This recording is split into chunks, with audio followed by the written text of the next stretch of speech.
every one of whom seemed to possess a monopoly of some particular portion of physiognomy. With the lady in question, this portion proved to be the mouth.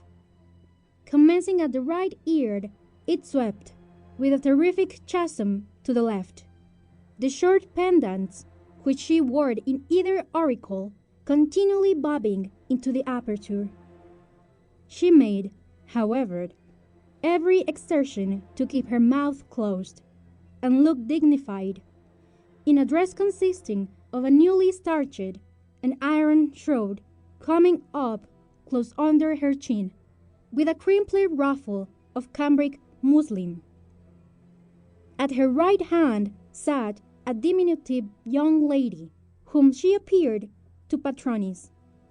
This delicate little creature, in the trembling of her wasted fingers, in the livid hue of her lips, and in the slight hetic spot which tingered her otherwise lighted complexion, gave evident indications of a galloping consumption.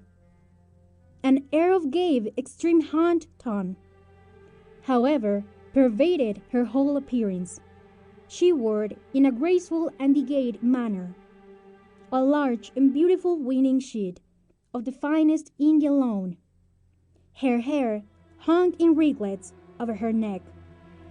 A soft smile played about her mouth, but her nose, extremely long, thin, flexible, and pimpled, hung down far below her under lip, and in spite of the delicate manner in which she now and then moved it to one side or the other with her tongue, gave to her countenance a somewhat equivocal expression.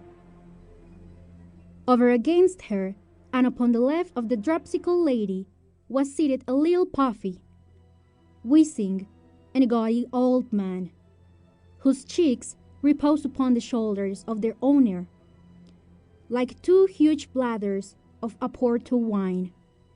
With his arms folded, and with one bandaged leg deposited upon the table, he seemed to think himself entitled to some consideration.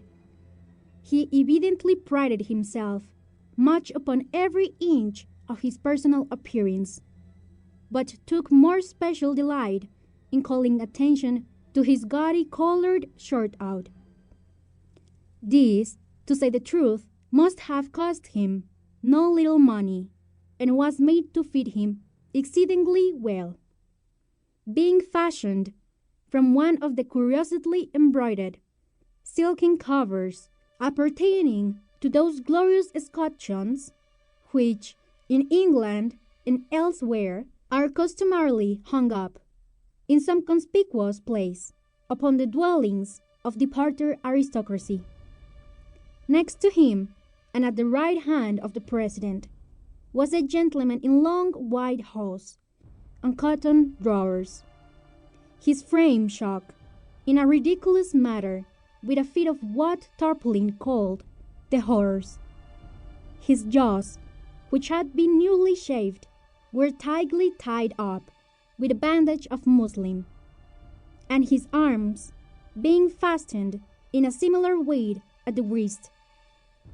I prevented him from helping myself too freely to the liquors upon the table, a precaution rendered necessary, in the opinion of Legs, by the peculiarly sottish and wine-bibbing cast of this visage. A pair of prodigious ears, nevertheless, which it was no doubt found impossible to confine, towered away into the atmosphere of the apartment, and were occasionally pricked up in a spasm at the sound of the drawing of a cork.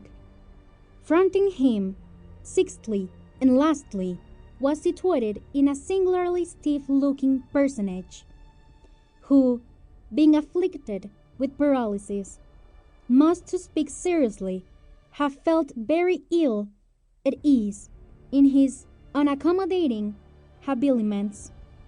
He was habited, somewhat unequally, in a new and handsome mahogany coffin, its top or head-piece pressed upon the skull, of the weather, and extended over it in the fashion of a hood, giving to the entire face an air of indescribable interest.